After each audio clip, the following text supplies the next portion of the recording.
Hello, everybody. Welcome to Azure Developers Live. My name is Soucoup, and today we have a pretty exciting show. Not even a pretty exciting show, a super duper exciting show. We're going to be talking a little bit about Azure Container Apps and one of my favorite tools in the entire world, Azure Developers, CLI or AZD. But first, this is the very first Azure Developers Live since Microsoft Build.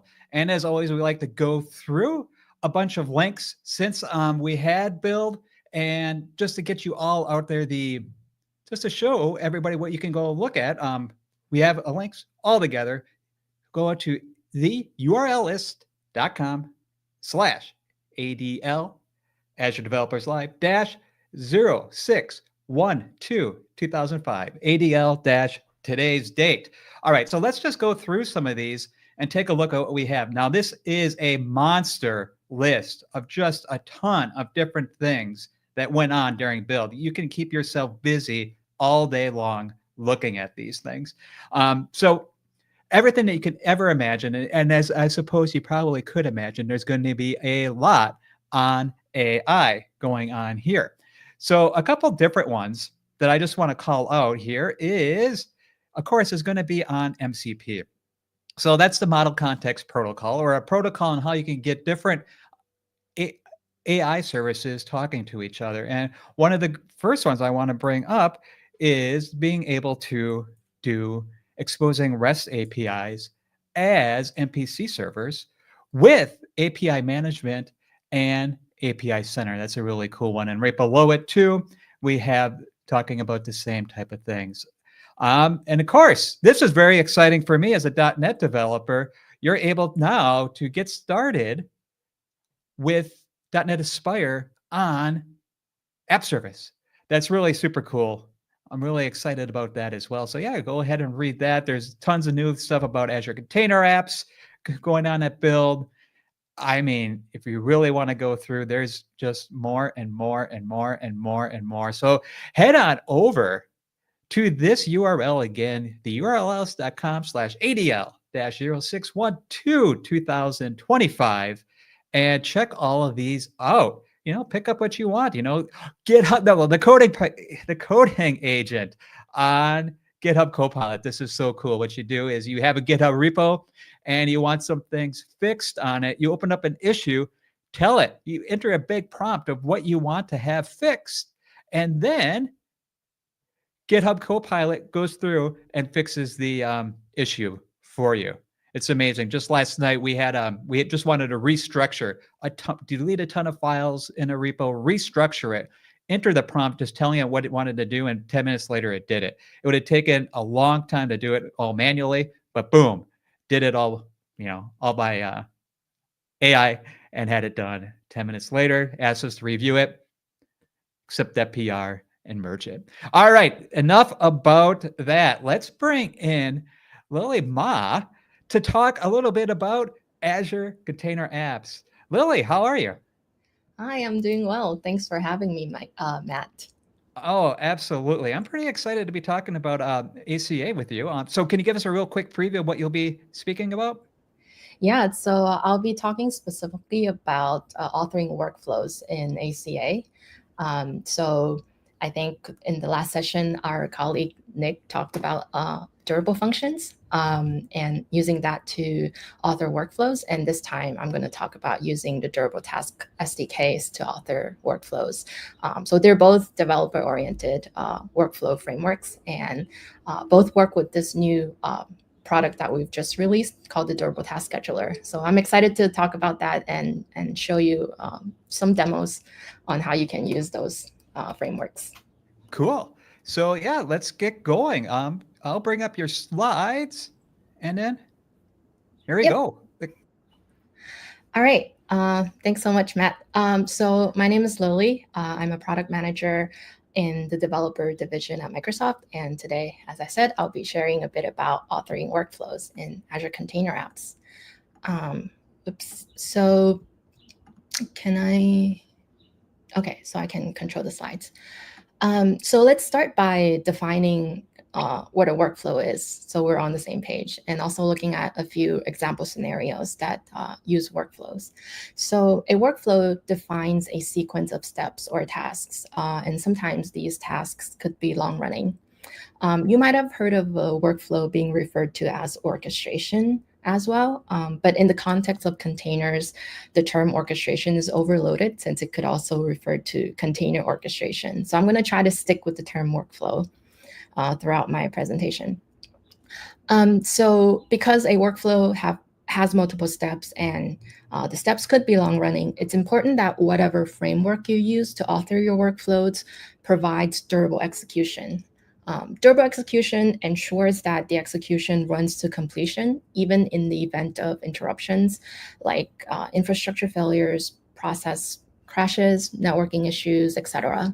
And one way frameworks can achieve this kind of durable execution is through persisting workflow state and handling retries automatically, so that if there are interruptions, the app can rebuild its state and just continue from the point of failure.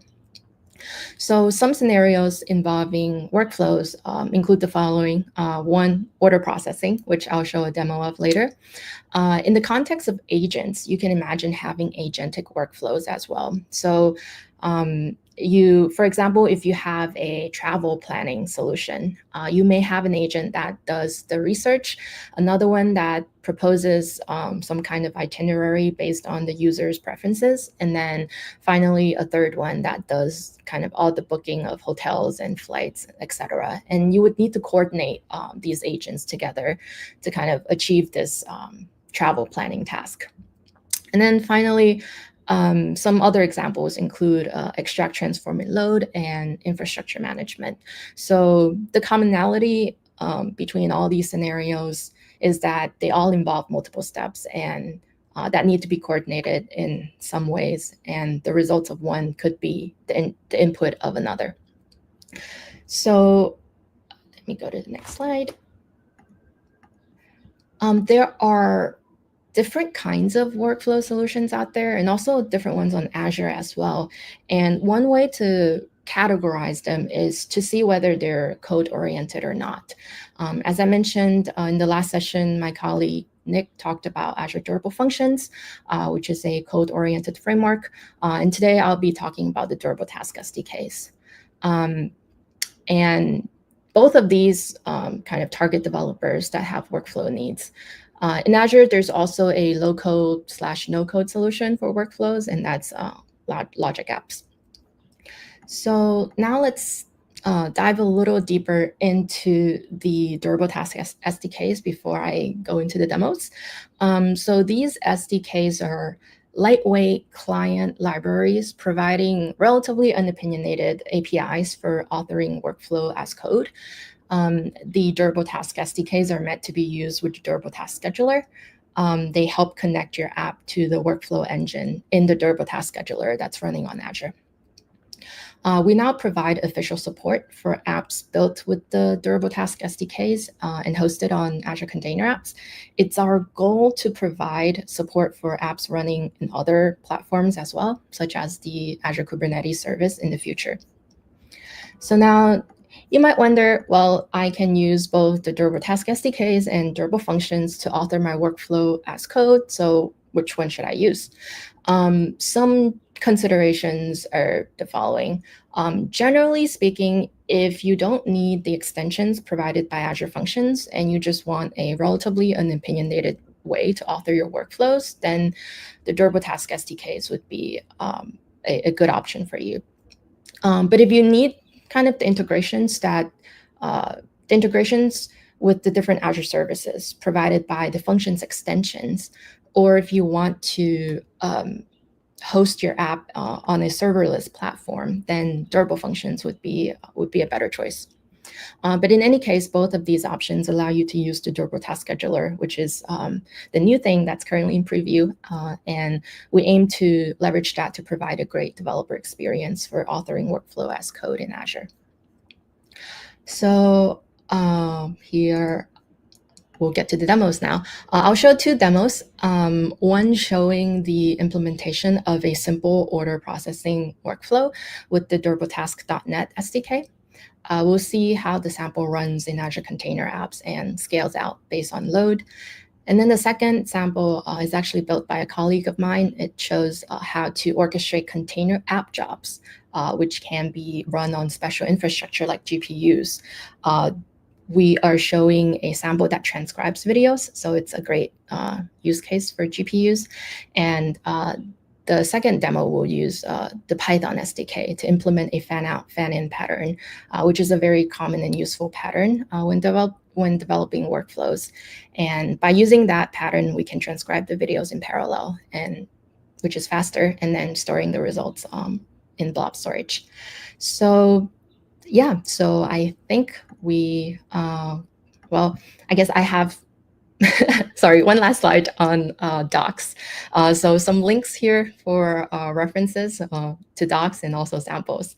And now we can get into the demo, Matt.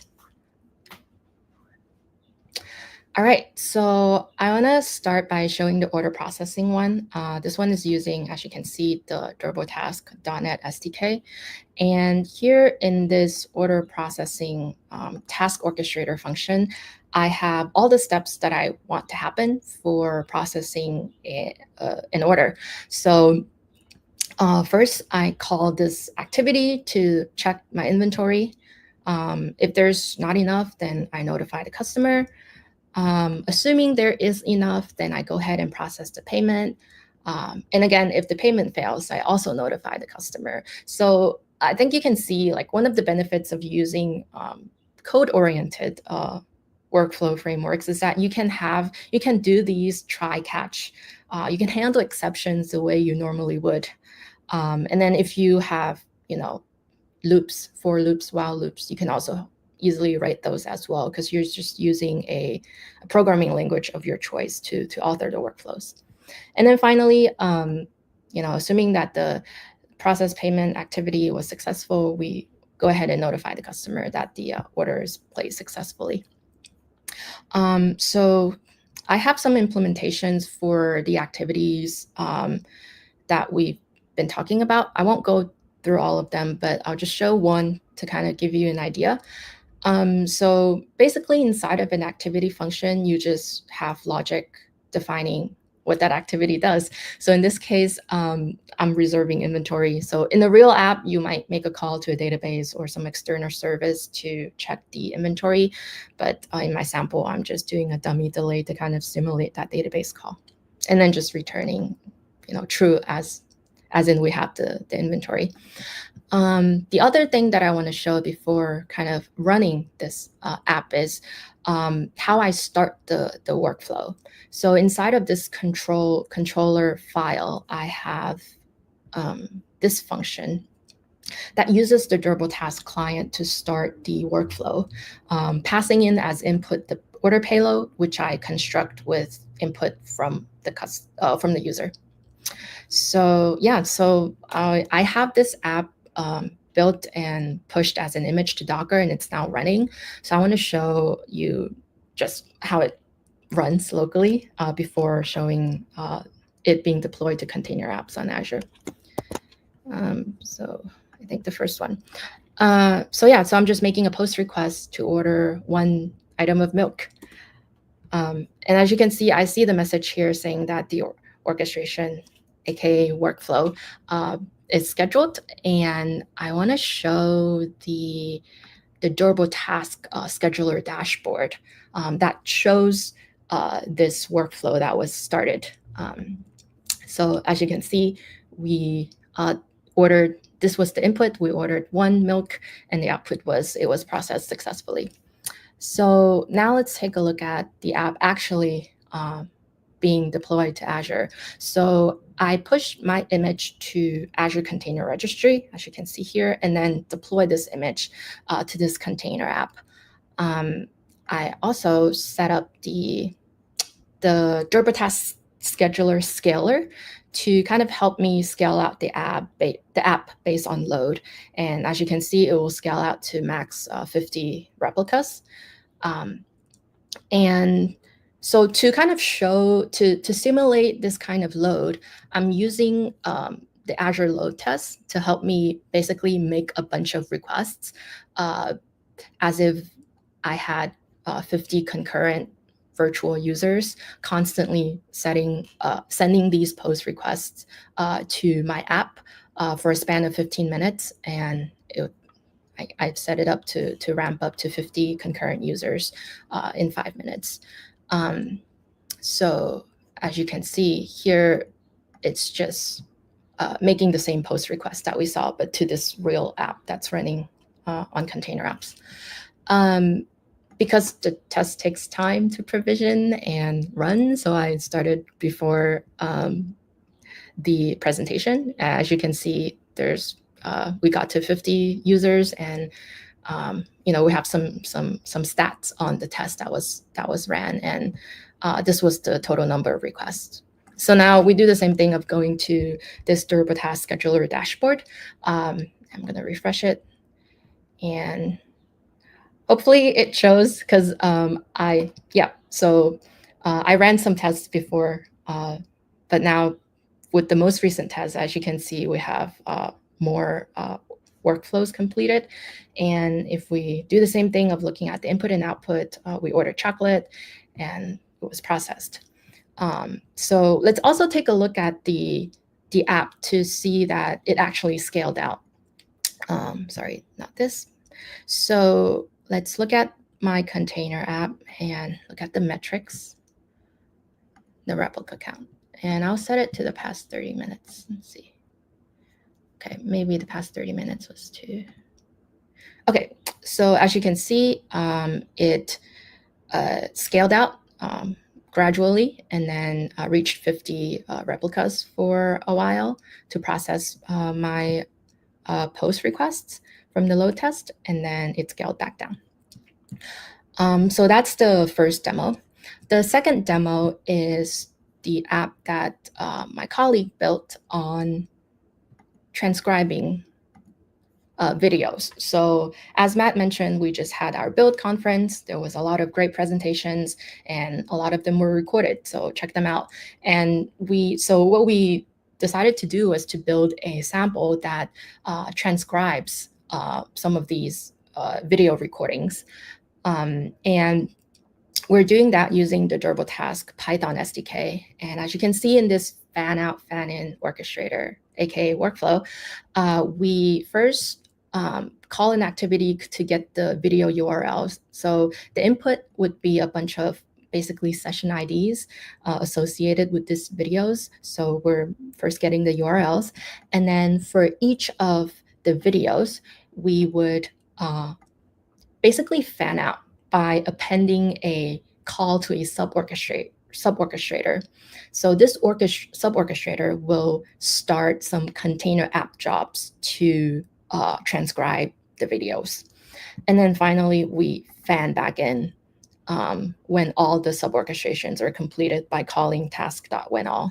So as you can see, it's very easy to implement this kind of fan out, fan in pattern with the Durable Task SDK.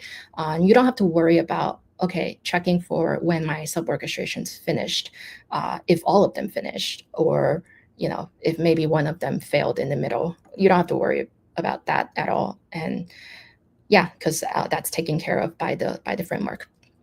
So now let's take a look at the container, the sub-orchestrator as well, because this is also where the interesting parts happen. So we call this sub-orchestrator for every video. And as you can see, we first start a container app job execution. And then we just keep waiting in this while loop.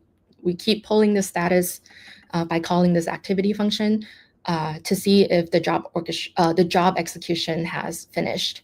And once it's finished, we just return the status, and then this whole orchestration finishes.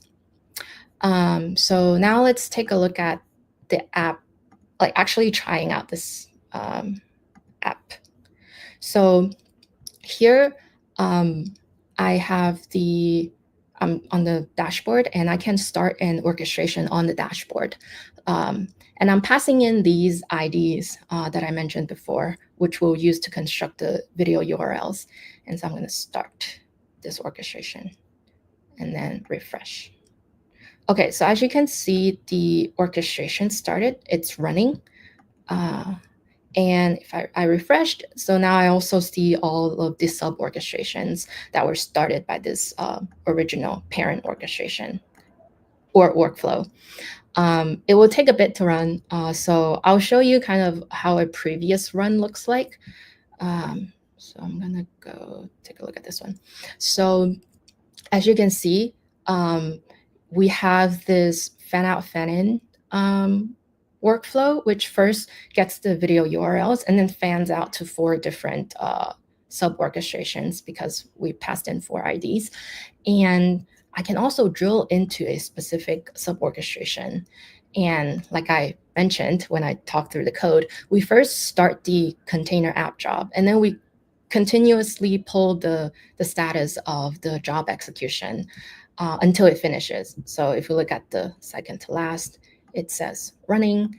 And if we look at the last one, it says succeeded. So, and that's when the whole sub-orchestration finishes. So let's see on the portal that we actually started the jobs. So if I refresh, as you can see, these were the jobs that I started before. It would take like 3 to 4 minutes to finish, so I won't kind of wait until the jobs finish. But I will show you the results of a previously finished one. So if I go back and look at the this parent orchestrator as a whole and look at the state, I can see the overall input to the workflow and the output. So if I take a look at the raw, that was the input, right? And then the output is a bunch of video URLs and the transcription. So I'm gonna look at this one specifically because this presentation was given by 2 colleagues of mine. So looks like it was stored in this path 3E5. So if we go over to the blob storage, 3E5, it's this one. So the transcription is here, the third one, and we can look at the content. So as you can see, this was the transcription, and these were my colleagues, Chris Gillum, who's actually the architect of the Durable Task Scheduler and Durable Functions, and Nick Greenfield, who is the other PM that's working on these products with me. So yeah, so I think that would be the end of the demo. I do want to emphasize that with the use of these workflow frameworks, you can orchestrate container app jobs, and these jobs can be run on specialized infrastructure. So in this case, for example, my jobs were ran on GPUs. So yeah, so now you have a way to kind of specify the type of infrastructure you want to use to run your activities. And that's it from me, Matt. All right. Thank you, Lily. I'm going to put up the references again so people can go and take a look at everything, and I'll just leave that up for a little bit. So this was great. I really, really loved it. And the thing I liked the best, which actually you're going to say like, Matt, I didn't really put a lot of effort into this one, was the dashboard, because that's really, really useful for people figuring out when they're working on stuff and be able to, I assume if something went wrong, you had a bug in your code, you'd be able to dig down through that and it'll help you debug it. Exactly. Yeah, this being able to monitor an orchestration or a workflow is one of the kind of the main feedback that we've heard from customers over the past 6-7 years of when Durable Functions first got released. So we're really hoping to kind of improve this monitoring experience with the Durable Task Scheduler. That's awesome. I really, really like it. And the code, it makes it so easy, like that fan in, fan out stuff. Yep. Wow. Really easy to write. So great. And yeah, so thank you for showing us. I mean, that's great. And everybody go and check this out. Go check out the samples, learn how to do it right away. And it's super great. So thank you very much, Lily. I mean, I learned a lot. Thanks for having me. Oh, no problem. So next up, we are going to talk about some Azure Developers CLI, and I'm bringing on one of my good friends, Wallace Breza, to tell us all about it. So Wallace, what are we going to be talking about today? Yeah, so today we're going to start talking about the new extension framework that we're shipping for the Azure Developer CLI and show you an example of how you can become an extension developer, get your own ideas out there, ship extensions that, at some point we'll start accepting contributions into our extension registry that really kind of enable, more unique experiences or more custom experiences for your AZD powered applications. Cool. So let's get right into it, and I'll let you start going. All right. So first thing we're going to do today is just kind of give you a little bit of background. So the extension framework, as I said, it's a new feature that we just recently shipped. It's still in alpha mode right now, so there's going to be lots of new enhancements and changes coming up. But it allows you to enable number one, custom commands within AZD. So today we have a set of commands that are available for provisioning, deploying your application. And if your group or team is buying into the kind of AZD ecosystem, we can enable additional commands that people can take advantage of, install your extension, and get even more robust features for their AZD application. So let me show you a couple of examples of that real quick. So first thing I want to just show you is this concept of extension sources. So extension sources is, think of it kind of like a NuGet feed, if you will, right? You have the public NuGet feed at NuGet.org, and then anybody can kind of create their own NuGet feed. So by default, there's kind of the public AZD extension source that all of the official extensions will ship out of. We also have a dev source where all the latest and greatest in development extensions are there. And then for other organizations, if you want to build an extension maybe just for your organization, you can even host your own extension source and have your developers leverage that as well. So today what we're going to do is show you how you can get up and running quickly and start building your own extensions for AZD. So let's take a look at the available extensions right now. So we're, as I said, very new, so only a few things in here right now. So the one extension we're going to be focusing on today is the developer extension, and this is going to help you get scaffolding and up and running. So we have to install this extension first. So we're going to do azd ext install, and we'll go ahead and paste that extension ID in here. So now that extension goes downloaded and installed on my machine. And this extension is actually, built as an AZD extension. So it's a little bit of inception here, but it allows people to get up and running quickly. And so some of the things that you can do with this extension is initialize your new extension and then go through the process of building, packaging, and releasing that extension as well. So let's start out by creating a new extension. So we're going to call AZD X init, and X is kind of like the namespace or command group that this extension registered itself with. So that kind of showcases kind of how you could enable new custom commands within AZD. So we're going to initialize this extension here, and we'll just call this the Azure Dev Live extension. That's going to be the ID. And let's see, we'll give it a description. We don't need a description right now. We'll call it Azure and Dev. And now the namespace for the extension. So this is the piece that kind of highlights, how that extension will be invoked from AZD. So we'll just call this the live namespace. And here we have a couple capabilities available today. So as I mentioned before, we can enable custom commands, and we could also enable lifecycle events. So lifecycle events, for anybody familiar with, building AZD templates or AZD powered projects, projects can tie into lifecycle hooks within AZD, like provision, pre-provision, post-provision, pre-deploy, post-deploy, all those sorts of things.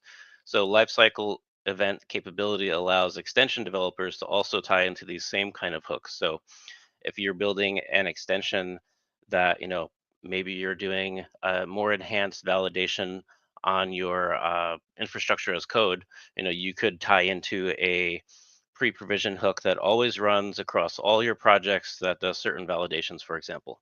So we're going to enable all of these capabilities for our demo today. And you can develop an extension in a variety of different languages. Today we support Go, C#, JavaScript, and Python. So I'm been working with Go a lot lately, so I'm going to choose Go for my example today. And we'll say, yes, let's go ahead and finish creating this extension. So a couple of things are happening here. So I talked about those extension sources earlier. So as an extension developer, just to get up and running as fast as possible, we're going to create a local extension source just on your machine. It's just a JSON file that lives in your AZD configuration folder. And then we're publishing and packaging this extension just locally at the moment. So that was done. We built, packaged, and published the extension. If we go back and run the extension list command again, we're going to see our new extension right in here. We just have to pass in the local flag. Where'd it go? All right, we'll figure that out in a minute. So the extension was already installed, and it says, run azd live-h. So live was the name of the extension that we have here. So so let's do that, live. And so we're going to pass that in, and we see that we have a couple commands available for you. So we kind of enabled some example commands. So let's go into that extension. We'll just open this up in VS Code. And a few things that we're going to see in here is, we created a Go example here. So we have these commands that are available that kind of just showcase and highlight the capabilities of AZD when you're an extension developer. And so let's just run one of these commands. I'm going to switch over to my other project. So this is a AZD template that I previously deployed. And so let's see what some of the capabilities that an extension developer might have. So I'm going to call it AZD live context, because live was the name of the extension that we built. And from here, we're going to be getting a whole bunch of information about this particular project. So as an extension developer, you have access to project metadata, environment metadata, environment values that may be available to that project, and then also a whole bunch of deployment context information about the tenant, the subscriptions, all of the provisioned resources that you have here. So based on all this kind of context data, you as an extension developer you could do really custom things, right? Come up with whatever ideas you have to kind of power more additional capabilities for your projects with either publicly to all other AZD users or maybe just inside your organization. And just jumping back to the demo here, if let's take a look at some of the other capabilities of the developer extension. Uh, so we saw that we could build, init, pack, and publish. So as you're developing your extension and you're making changes, you can quickly say, hey, let's build a new version of that extension. It builds all the artifacts locally, installs them locally, so you kind of have a rapid development cycle here. And we also have a new watch command as well, which kind of does like a live compile on the side as you're developing your extension, right? So as you make changes to your source code, as you're developing extension, it'll automatically build and reinstall that same extension so you could test it out in some other AZD projects. So where are we going with extensions? And we have a lot of ideas on the roadmap right now. So if you think about all of the different areas in AZD today where we can plug in kind of custom bits. So for example, provisioning. Today we support Bicep and Terraform. If you're, we're looking to expanding out capabilities so that you can create custom provisioning providers. And we have a couple that are in development right now. We support a variety of great Azure services, but we're looking to maybe even make it easier for people to build extension packs for AZD that light up new scenarios on new Azure services that are not baked into AZD yet. So really the possibilities are endless on what we can do and how we can ship this. Other ideas that we have for extensions are more custom kind of deployment strategies for applications, right? One of the upcoming things we're really focusing on is like, how do we use AZD to deploy and go from dev to production and make sure we have all the checks and balances in place that you would have for your production application and ensure that AZD kind of helps you bring your app to production and use it to all Azure best practices across the board. So again, possibilities are endless and we're excited to see what developers are going to be doing. So right now, we're working with a lot of first-party teams within Microsoft, building extensions, and soon we'll be opening up the extension framework for third-party developers like all of you, so you can build and publish extensions to the extension registries as well for the whole AZD community to leverage. So just a sneak peek. There's going to be a lot more to come, so stay tuned.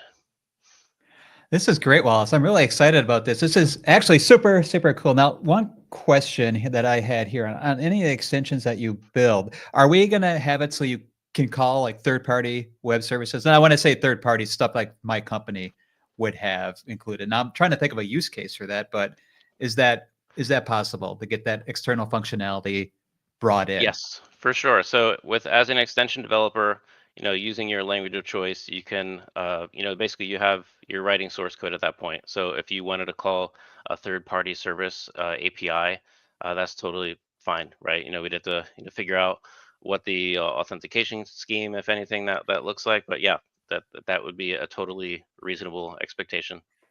Cool. I mean, that's super neat. And I'm excited to see this come out, and I can't wait to see what people start building with it all together. So great. Well, thank you, Wallace, for that demo. Really excited to see it come out to the general developer community and see what people start throwing in together with it. Yep, and we're going to share some docs, some links to some docs in the chat as well, so folks can get everything I just showed today live on the Azure Doc site. Perfect. All right. Thank you very much. All right. So next up, we're going to have a presentation about some AZD templating. But I am waiting for the screens to start working. So yeah, a little bit more about Azure Developers CLI. If you haven't played around with it yet, it's a great way to get your applications, I'm talking about the code that you write, provisioned and up to Azure. Now, when provisioning, you can take out and say you're using like maybe app service or ACA or whatever. It creates all the resources for you and deploys your code up there. And it's just like 5 letters, AZD up, 6 if you include the space. And it just takes care of everything. .NET Aspire hooks in with it beautifully. So, all right. So let's talk a little bit more about AZD templates. And I have my friend Victor. Hi, Victor, hi. how are you? All good. Thanks, Matt. No problem. So, Victor, tell us a little bit more about the templates or the functionality that you'll be talking about today. Yes, what I will show you, it's a feature that it's been on ACD since 1.16. If I remember correctly, it could be 17. It's like a month or 2 months ago. But this feature, we call it the quota check for AI templates. It will help you to quickly identify and find regions where there is enough quota to deploy AI models, right? Let me start with this example here. I have a template that is deploying some AI models. We can see them over here. It's GPT-O and some embeddings. And for Victor, that, if I could stop you real quick, could you bump the font size up a little bit? Yes, I always All forget right. about that, but yeah, this All right. should be a little bit better. Okay, so yeah, as I was saying, we have this template deploying 2 AI models, very simple and straightforward for the demo that I want to show you. We have one location. We're using the metadata, ACD metadata, to annotate this parameter as location. And when I run this, using this metadata location, what ACD will do for me is that when it prompts for, hey, I want a location, I want you to pick a location, it will show the location prompt for this parameter. But how do I know as a user? Like, as a template owner, I can tell that this parameter is to pick the location where I want to deploy the AI models. But as a user running this template, how do I know that the location that I'm picking is good and has enough quota for the models that I am deploying? So that's a problem. I could just click on one location and later during the deployment at some point get an error saying, no, that region that you selected has not enough quota. So that's an issue. So let me cancel this execution and show you what we have for you now. So this is as well another ACD metadata where you can define what is the SKU, the SKU name of the AI model that you are deploying. In this case, these are the 2 that I'm deploying, GPT-4o and the embedding 3 large, and an optional capacity of that you are requesting. When you do this, let me save, and now if I run ACD app again, ACD will, before listing the locations, like before, it will only scope it to those locations where I should be able to deploy these 2 models together, right? So we can see that there is a shorter list over here than what we see before. It's only 24 locations, so it's scoped now.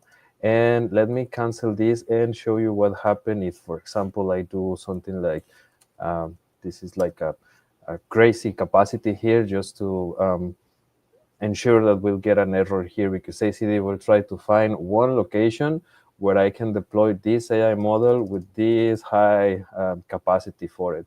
So you'll see like a fast fail from ACD saying that there is not any location found where you can deploy that capacity, right? So this is a quick way for iterating and finding where to deploy AI models and help you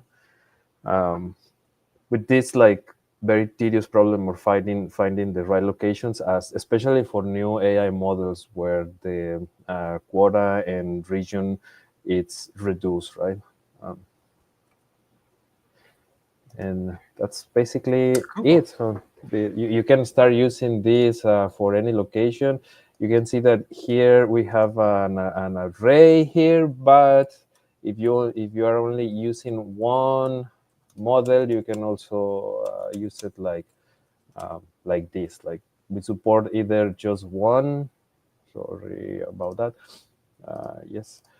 We can either use one only SKU name and capacity, or as we had before, if you have multiple, you can have an array of all of them together. This is wonderful, Victor. I'm going to come over and give you a high five because this functionality is so great. I mean, a lot of times when we're trying to deploy, or at least when I'm trying to deploy, a lot of my subscription also has like capacity constraints on it too. And to be able to go out and just say, hey, tell me if this is cool or not before I even try, that's great. And a lot of times the error message is a little bit cryptic too that comes back, and you're wondering, because you have more than just this a lot of times in your templates that you're pushing out. And this is great because sometimes it takes a long time for things to come back and tell you that it's not working. And to fail fast like this, I love it. So wonderful. I really appreciate that, Victor. And everybody on everybody on the team that helped do it. So, it's super exciting. We saw a lot of great stuff today, from ACA and the durable functionality with that, Azure Container Apps, to extensions on Azure Developers CLI, and to failing fast when your quota on your AI is not great or not up there, or when we don't have it. I mean, it's just because new models are popping up all the time, and you just want to know, and you want to mess around and get stuff out there. So cool. So one more time, if you want to go and check out all the links that we showed before about build, there is your URL for it. The URL is .com/ADL-0612-2025. And also, Lilly mentioned it about going off and getting all the build sessions. Just head over to build.microsoft.com. You can see all the sessions there and be able then to stream them live, or not live, be able to stream them on demand and see everything that we talked about during build. And the latest and greatest. So it's super, super great. And do it and let us know what you think. Pop some comments in here. This always wondering what you want to know so we can help you out, do some more shows about it. So until our next show, my name is Matt Soucoup. Super glad you tuned in, and we'll talk to you soon.